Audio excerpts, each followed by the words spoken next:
भारतीय राष्ट्रीय इतिहास के घटनाक्रम में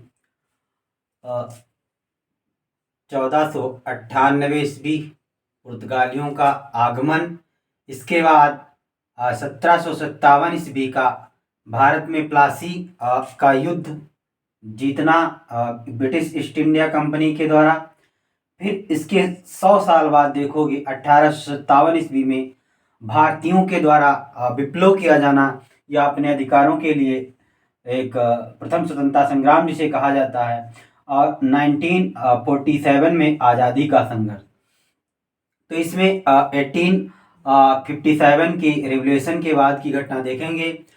तो जब ये क्रांति हुई जिसकी तिथि थी 31 मई 1857 ईस्वी को निश्चित थी, परंतु इसको पहले ही भारतीयों के द्वारा करना पड़ा, यानी 10 मई आप देखोगे 1857 ईस्वी को एक क्रांति मेरठ से प्रारंभ हो जाती है।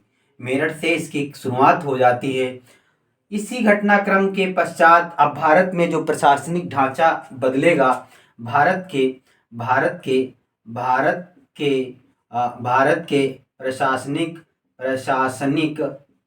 ढांचे में बदलाव देखने को पाओगे। ढांचे में बदलाव बड़े लेवल पे होगा। बदलाव के क्रम में आप देखोगे 1857 के बाद 1858 में भारत का एक्ट बनेगा। भारत यानी इंडियन रेगुलेटिंग एक्ट, भारत शासन अधिनियम भारत का एक्ट बनेगा। भारत को शासन करने के लिए एक एक्ट बनेगा या कानून बनेगा, जिसमें देखोगे क्या प्रावधान होगा कि जो ब्रिटिश की कंपनी थी ईस्ट इंडिया कंपनी का अब जो रूल था, शासन था, वो समाप्त हो जाएगा। इसी के साथ जो इंडियन गवर्नर जनरल था, उस समय कैनिंग थे क्रांति के दौर में, तो ये अब वायसराय कहलाएंगे। वायसराय की पदवी इन्हें मिल जाएगी। इसी के साथ 15 सदस्यीय परिषद गठित की जाएगी, जिसमें एक सचिव का भी पद, भारत सचिव का पद गठित किया जाएगा। सचिव जिसके माध्यम से भारत को शासित किया जाएगा अब दीर्घकालीन के लिए, और जो कंपनी का रूल भी समाप्त हो गया।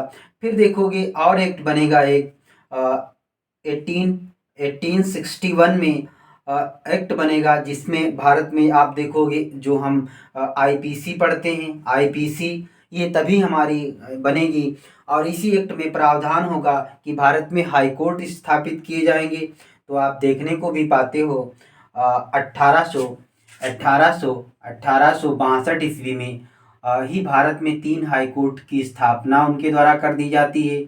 3 हाई कोर्ट भी बना दिए जाते हैं बड़े लेवल पे प्रशासनिक ढांचे को व्यवस्थित करने का, चूँकि एक क्रांति हो गई थी। अब कहीं ना कहीं तो भय भी बन गया था कि अगर लंबे समय तक भारतीयों पर शासन करना है तो उन्हें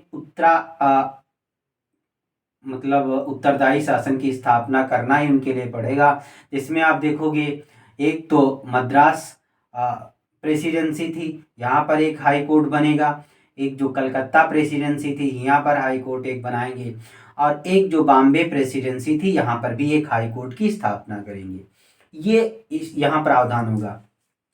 फिर देखोगे कि 1878 में ये हमारी क्रांतिकारी का दौर है। भारत में क्रांतिकारी गतिविधियां बढ़ रही हैं लगातार। इसी दौर में देखोगे 1871 में लॉर्ड मेयो, महारानी जो विक्टोरिया के ही पुत्र थे, ये भारत में आएंगे और भारत में सेंसस यानी जनगणना जो होगी उसे प्रारंभ करेंगे। जनगणना प्रारंभ करेंगे। जनगणना और एक कॉलेज भी स्थापित करेंगे, मेयो कॉलेज की स्थापना करेंगे। मेयो कॉलेज भी बनाएंगे जो अजमेर राजस्थान एरियाज में पड़ता है।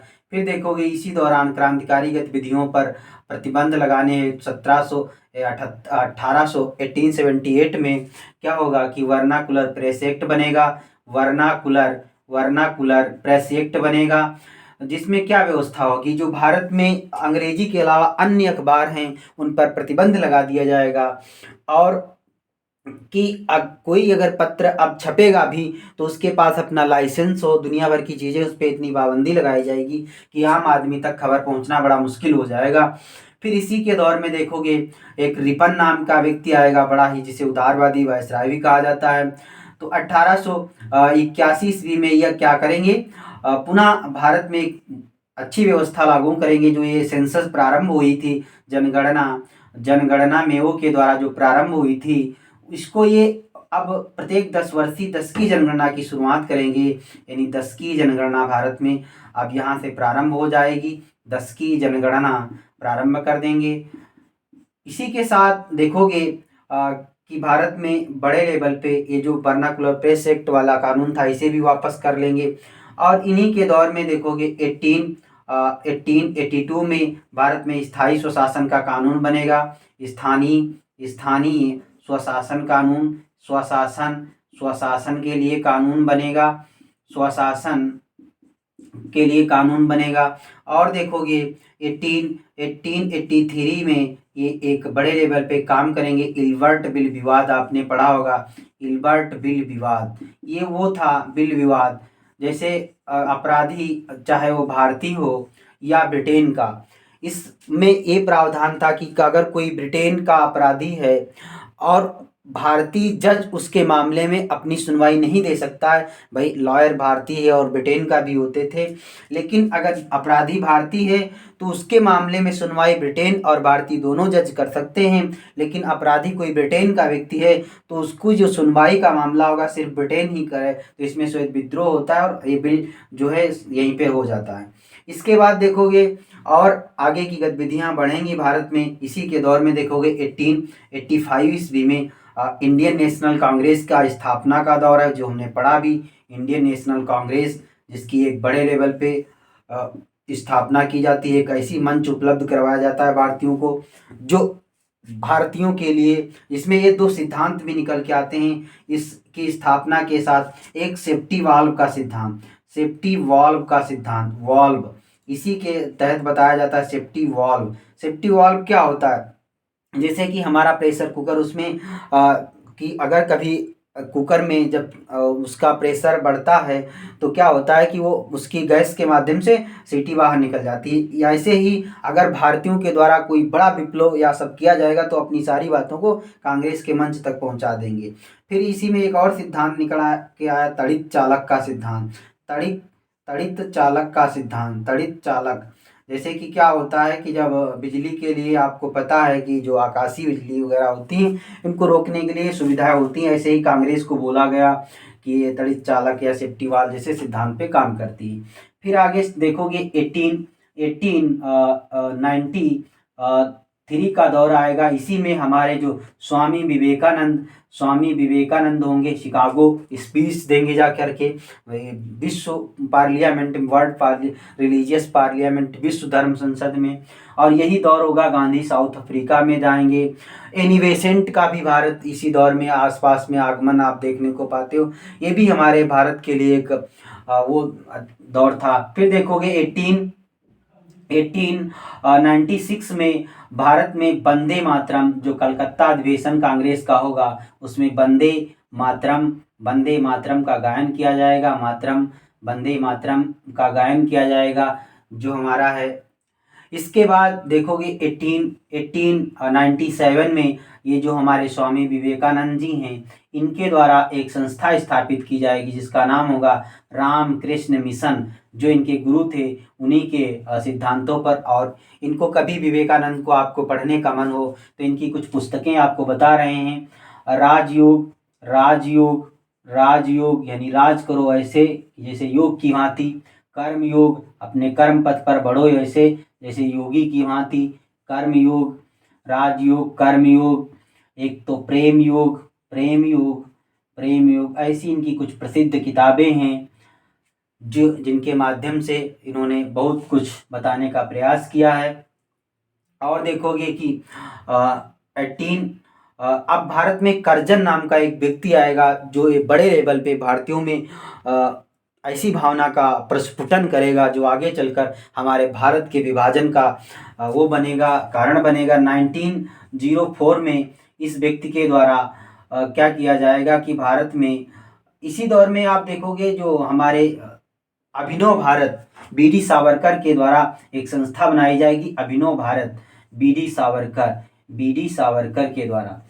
और 1905 में बंगाल जो होगा हमारा विभाजन किया जाएगा, बंगाल विभाजन ये कर्जन के दिमाग की बड़ी उपज थी, बंगाल विभाजन इसका काम होगा। बहुत बड़े लेवल पे भारत में ऐसी व्यवस्था कर दी गई।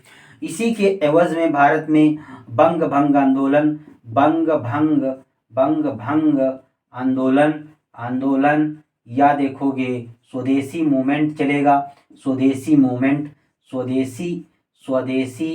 मूवमेंट चलेगा, जिसमें राष्ट्रीय शिक्षा को बढ़ावा दिया जाएगा, और भारतीय यानी स्वदेशी को बढ़ावा दिया जाएगा, जो स्वदेशी चीज़ें हैं। या जो बंगाल का विभाजन के हिस्से में अगर प्रमुख रूप से आप देखना चाहो तो इन्होंने इस प्रकार से कुछ डिवाइड कर दिया था बंगाल के, हमारे जो एक बंगाल, बिहार, उड़ीसा तक बहुत बड़ा हिस्सा हुआ करता था, और उसको विभाजित करके इन्होंने एक ऐसी व्यवस्था डेवलप की जो भारतीयों के हितों से परे थी। अतः भारतीयों ने अपने अधिकारों के लिए यहीं से अपनी इनकी मंशा को पहचाना और अपने हितों के लिए जब तक आज़ादी नहीं मिली लड़ते रहे, और बहुत से हमारे वीरों ने अपनी शहादत भी दी। ये जो बंगाल था इसको दो हिस्सों में बांट दिया, पूर्वी बंगाल इसको बोला, इधर वाले हिस्से को पूर्वी बंगाल। अब एक बात बताओ, पूर्वी बंगाल जो है यहाँ पर जो बांग्ला भाषी होंगे वो बहुसंख्यक होंगे, लेकिन जो हिंदू कम्युनिटी होगी वो अल्पसंख्यक हो जाएगी। यानी यहाँ पर हिंदू जो कम्युनिटी होगी वो अल्पसंख्यक माइनर हो जाएगी। यही जो पश्चिमी हिस्सा है जो आज हमारा पश्चिम बंगाल बाद में बना, बिहार उड़ीसा भी इसमें शामिल था, इस हिस्से में आप देखने को पाओगे कि जो मुस्लिम कम्युनिटी है वो अल्पसंख्यक हो जाएगी, क्योंकि मेजर हिस्सा उधर चला गया।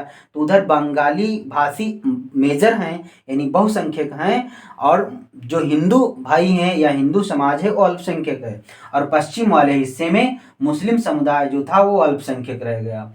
अब क्या होगा, और जो बंगाली भाषी थे वो भी अल्पसंख्यक ही रह जाएंगे। इसी को लेकर इनका कारण बताया गया कि प्रशासनिक सुविधा, लेकिन मूल ये कारण था कि भारत को ऐसे दो धड़ों में बांटना कि एक लंबे समय तक हम कैसे शासन भारत पे कर सकें, उसकी भावना से इनका ये काम था। और जिसको आप देखोगे कि अभी 1906 में एक नई पार्टी बन के सामने आ जाएगी जिसका नाम होगा मुस्लिम लीग। हमने पार्टियों की चर्चा भी की थी नेक्स्ट घटनाक्रम में, और हम देखेंगे कैसे क्या इनके घटनाओं को आगे बढ़ाया जाता है, जिसका यह संक्षिप्त विवरण हमने देखा। 1857 से 1905 बंगाल विभाजन तक का दौर एक संक्षिप्त विवरण के रूप में घटनाक्रम आपके सामने प्रस्तुत है।